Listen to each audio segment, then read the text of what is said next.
Author Susan Cain has recently brought introversion front and center for the world, best defining it as how people respond to stimulation. Introverts thrive the most when they're allowed low-key environments and space with their own thoughts. But for some introverts, there's an internal conflict between less and more. The inner workings for a high-achieving introvert is the intersection between a drive to achieve and a need for solitude. It's an ambition to be out there fighting with a need to be in here. It's having big dreams, but often being overwhelmed by them. And it's this need to achieve when you don't share it with others anyways. Gandhi once said, "In a gentle way, you can shake the world." We want to shake the world in a big way, but without trumpets or fanfare or small talk. High achievers often feel shame for not meeting their own high expectations of themselves or for feeling like a fraud. We can feel this rising need to keep up with ourselves, assuming that we can and should do it on our own. We can be so focused on the future that we forget to enjoy the present. And when we combine drive with inner reflection, it can be a superpower, or it can create an implosion. The world today is filled with endless options and social media facades, and this "you can do anything" or "more is better" narrative is not helping. Where I went wrong with this "you can do anything" culture is that instead of anything, I heard that we can do everything, and then slowly replaced "can" with the almighty "should." And I have found that this cultural shift does not only affect high-achieving introverts. In fact, millennials report having the highest rates of depression and anxiety of any generation, and Gen Z is following suit. So we're at a unique moment to examine this idea now and apply it to the rest of our lives and how we raise the next generation. On a broader scale, we're part of a larger subculture of outliers. Banded together by this mutual experience of feeling like the other, we begin to question what's true for us, because what's true for us seems to go against the grain of what's true for everyone else.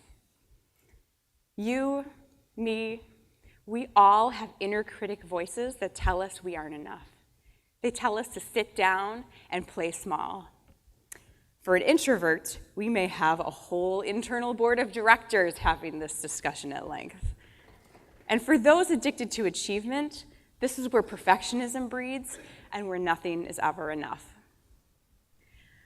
I want to share with you a story, and some of you might think I'm describing you, and others might be amazed to learn that other people live this way.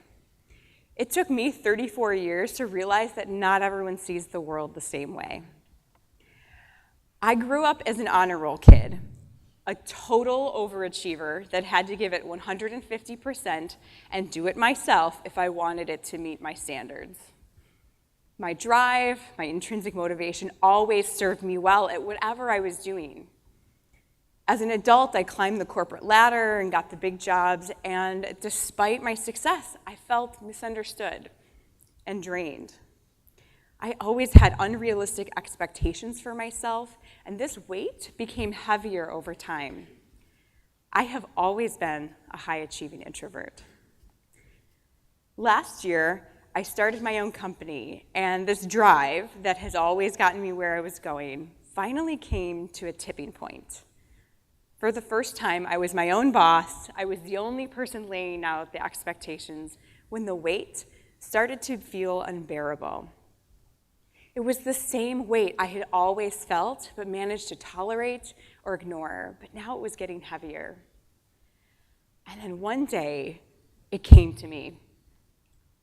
And like a lightning bolt, I had to get a pen and paper and write down this sentence to describe what I was experiencing. I am being crushed by the rising expectations for greatness because I don't have anyone holding me back anymore. But wait, let's back up. How did I get here? My childhood was stable and secure and frankly pretty mundane. There was no major crisis in my life, no event that turned my life upside down. Some people lose a parent or have a near-death experience before they transform into a new person. I experienced none of those things. I can hardly even remember a minor crisis from this time. In fact, I remember when my choir group handed out funny awards to each other, my peers gave me the "you don't do anything embarrassing enough to get an award" award. Well, my parents assure me I was this person from much younger. My first memories of the weight I felt as a high achiever were in high school. I remember a specific instance when a teacher asked me and looked at me and said, really saw me, and said, "How are you?" I burst into tears because the weight was so heavy and no one had ever looked close enough to notice it before. I remember a contemporary dance class where the dancers journaled whatever was on their mind and handed it in to the instructor, who selected a personal quality that best fit our thoughts. Mine was panic. From Ruth Gendler's Book of Qualities, panic has thick, curly hair and large, frightened eyes. She has worked on too many projects meeting other people's deadlines. Panic is sure no one can help her. She must sweat out these demons on her own. She's ignoring the evidence of her own senses. In college, the wait continued as I was an honor scholar and I worked 3 jobs. I took everything so personally because I was so hard on myself. As an adult in my career, I continued to assume that it was me that needed to do more and be better. I was nearly incapable of celebrating accomplishments and would plow on through to the next thing. I spent years living close to tears, much like in high school when I buckled the minute someone saw me as I really was. I would collapse under the pressure when someone asked me, "How are you?" with actual intent or eye contact. I always assumed that this was normal because it was normal for me. And then I started my own business, and I knew it would be hard because everyone says it's going to be, but I had a misunderstanding of how it would be hard. I thought that I was better equipped than most, and as it turns out, despite knowing how to run a business, my inner gremlins found the air that they needed to unravel me. Here I was, free of the oppression of conference calls and cubicles and direction from others, and I was stuck. I was being crushed by the rising expectations for greatness because I didn't have anyone holding me back anymore. I always had bosses and company objectives with their own agenda, and when my own unrealistic expectations no longer had a ceiling, they exploded. I felt as if the conflict between my head and my heart would destroy me. How ironic, right? I had everything going for me, and I was going to fail. So I had to unpack this new realization for myself, and because I'm a coach, the best way I know how to do that is to ask myself some pointed questions. So I went to a cafe, and I ordered a plate of lemon ricotta pancakes, and opened my computer to take notes, and my internal board of directors and I had a little chat. This was that conversation. What am I afraid will happen if I let go of these overwhelming expectations that I've placed on myself? That I will fail. No cause, just myself. A totally preventable failure, which makes it a double failure. Failure to get it right the first time, and then failure to fix it when I saw the problem. I am afraid that I have held these expectations by myself and for myself my entire life, and I cannot be successful without them. So inevitable failure. Failure if I keep the expectations, and failure if I don't. Scratch that. Inevitable failure if I keep the pressure, but only possible failure if I let them go. Or possible greatness. What would actually be the outcome of letting go? I might fail, but it would be so much lighter. So either lighter failure or total greatness. What would letting go of these expectations feel like? It would feel free, confident, like leveling up, like being the person that I'm meant to be and that the world needs me to be. It would feel larger.